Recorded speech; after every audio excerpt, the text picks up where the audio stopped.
আসসালামু আলাইকুম। আমরা যারা এসএসসি লেভেল পর্যন্ত অন্তত ম্যাথমেটিক্স পড়েছি তারা সবাই পাই সংখ্যাটির সাথে পরিচিত। প্রকৃতপক্ষে এটাকে সংখ্যা বলা যায় না, এটা হচ্ছে একটা সংখ্যাকে প্রতীক দ্বারা প্রকাশ করার মাধ্যম। তো যারা আমরা এসএসসি পর্যন্ত গণিত পড়েছিলাম তারা বৃত্তের ক্ষেত্রফল, বেলনের ক্ষেত্রফল বা সিলিন্ডারের ক্ষেত্রফল যেটাকে বলছি আর কি, আর গোলকের আয়তন, এই ধরনের বিভিন্ন সূত্রের মধ্যে আমরা যখন পাই জিনিসটা দেখি তখন কিন্তু এই পায়ের মান একটা বসায় দিয়ে কিন্তু আমরা অঙ্কটা করে থাকি। কিন্তু প্রকৃতপক্ষে এই পাই জিনিসটা কি সেটা হয়তো আমরা সেভাবে ভেবেও দেখি না।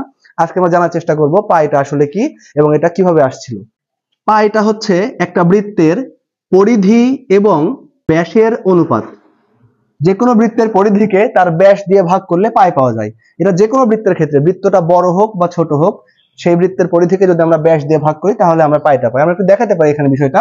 আমরা জানি যে কোনো বৃত্তের পরিধিকে যদি আমরা সূত্রের মাধ্যমে দেখাই তাহলে হয় 2πr ডিভাইডেড বাই ব্যাস হচ্ছে 2r, যেটাকে d দিয়ে প্রকাশ করা হয় 2r।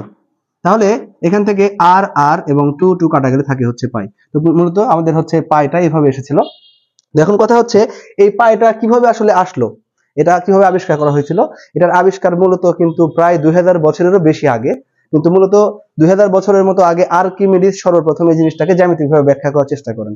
তিনি এটা আবিষ্কার করার সময় একটা বহুভুজ ব্যবহার করেছিলেন, যেটা হচ্ছে প্রায় 96 বাহু বিশিষ্ট সুষম বহুভুজ। সেটার মাধ্যমে পায়ের একটা মান বের করার চেষ্টা করেছিলেন। সেই সময়ের সাপেক্ষে প্রায় 2000 বছর আগের কথা, সেই সময়ের সাপেক্ষে এই মানটা মোটামুটি অ্যাকুরেট ছিল। যদিও এখন বর্তমানে পায়ের মানটা আরো অনেক বেশি অ্যাকুরেট ভাবে নির্ণয় করা সম্ভব। পায়ের মানটা আমরা মূলত যেটা ব্যবহার করি আমাদের বই পুস্তকে সেটা হচ্ছে 3.1416। এইটুকু আমরা ব্যবহার করে থাকি। অনেকে এর চেয়েও কম ব্যবহার করে থাকেন, কেউ কেউ 2-1 ঘর বেশি ব্যবহার করে থাকেন, এতে কোনো সমস্যা নাই আসলে। যখন আমরা সুপার কম্পিউটার আবিষ্কার করে ফেললাম বর্তমান যুগে আর কি, তখন এসে এখন প্রায় 100 ট্রিলিয়ন ঘর পর্যন্ত দশমিকের পরে পায়ের অ্যাকুরেট ভাবে মান নির্ণয় করা সম্ভব হয়েছে। তো আসলে কি 100 ট্রিলিয়ন ঘর পর্যন্ত আবিষ্কার তো করা হলো, কিন্তু এটা কি আসলে কোনো কাজে আসবে? প্রকৃতপক্ষে আমরা যখন হিসাব নিকাশ করতে যাব 100 ট্রিলিয়ন কেন, 100 ঘরও আমাদের প্রয়োজন নাই। তার চেয়ে অনেক কম ঘর, মাত্র 5-6 ঘর ব্যবহার করলেই মোটামুটি খুবই অ্যাকুরেট মান পাওয়া সম্ভব। সুতরাং 100 ট্রিলিয়ন ঘর পর্যন্ত আমাদের আসলে কোনো দরকার পড়ে না। এটা আবিষ্কার করা হয় কেন? এর কারণটা হচ্ছে একটা কম্পিউটার সক্ষমতা যাচাই করা। একটা কম্পিউটার যত বেশি ঘর পর্যন্ত সূক্ষ্মভাবে পায়ের মান বের করতে পারে তো সেই কম্পিউটারকে তত বেশি শক্তিশালী হিসেবে বিবেচনা করা হয়। এজন্য কম্পিউটার সক্ষমতা যাচাই করার জন্য আসলে পায়ের মান নির্ণয় করা হয়ে থাকে।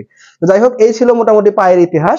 এখন আমরা একটু পাই ডে সম্পর্কে জানার চেষ্টা করব, যেটা হচ্ছে এটার সাথে একটু অফ টপিক বলা যেতে পারে। পাই হচ্ছে এমন একটা সংখ্যা যেটা প্রত্যেকটা বৃত্তে, যে কোনো সাইজের বৃত্তের ক্ষেত্রে এই অনুপাতটা, পরিধি এবং ব্যাসের অনুপাত সমান থাকে, অর্থাৎ একটা ধ্রুব সংখ্যা। এবং এই সংখ্যাটা কিন্তু একটা অমূলদ সংখ্যা, দশমিকের পরে এর ঘর সংখ্যা শেষ হয় না। তো এই সংখ্যাটা যেহেতু এরকম একটা ধ্রুবক সংখ্যা, যেটা সবগুলো বৃত্তের ক্ষেত্রে, পৃথিবীতে যত সাইজের বৃত্ত আছে সব বৃত্তের ক্ষেত্রে সঠিক, এই জন্য সংখ্যাটাকে খুবই স্পেশাল বিবেচনা করা হয়।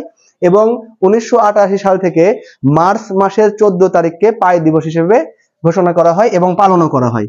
মার্চ মাসের 14 তারিখ, মার্চ 14। এখন কথা হচ্ছে মার্চের 14 তারিখ কেন সিলেক্ট করা হলো? এর কারণ হচ্ছে ইংরেজি ক্যালেন্ডার অনুসারে মার্চটা হচ্ছে বছরের 3 নম্বর মাস এবং 14 তারিখ মানে হচ্ছে এখানে দেখো 14 পাচ্ছি। তাহলে আমরা যদি পায়ের মানটা একটু খেয়াল করি 3.141596 এরকম করে চলতে থাকে, তাহলে প্রথম 3টা ঘর আমরা দেখতে পাই প্রথম মানটা হচ্ছে 3, তারপর হচ্ছে 14, অর্থাৎ এই 3টাকে মার্চের সিম্বল হিসেবে ব্যবহার করা হচ্ছে এবং এই 14টাকে ডেট হিসেবে এখানে ব্যবহার করা হয়েছে। এভাবে আসলে মার্চের 14 তারিখটাকে পাই দিবস হিসেবে বিবেচনা করা হয় এবং পালনও করা হয়। এখানে আরেকটা কোইন্সিডেন্টাল ব্যাপার আছে, সেটা হচ্ছে আইনস্টাইনের জন্মদিনে কিন্তু মার্চের 14 তারিখ, অর্থাৎ পাই দিবস এবং আইনস্টাইনের জন্মদিন কিন্তু একই দিবসে। আশা করছি পাই কি এবং এটা কিভাবে এসেছিল সে সম্পর্কে মোটামুটি একটা আইডিয়া পেয়ে গেছো। এরকম আরো ভিডিওর জন্য আমাদের চ্যানেল এবং পেজে ফলো এবং সাবস্ক্রাইব করে কানেক্টেড থাকো। আল্লাহ হাফিজ।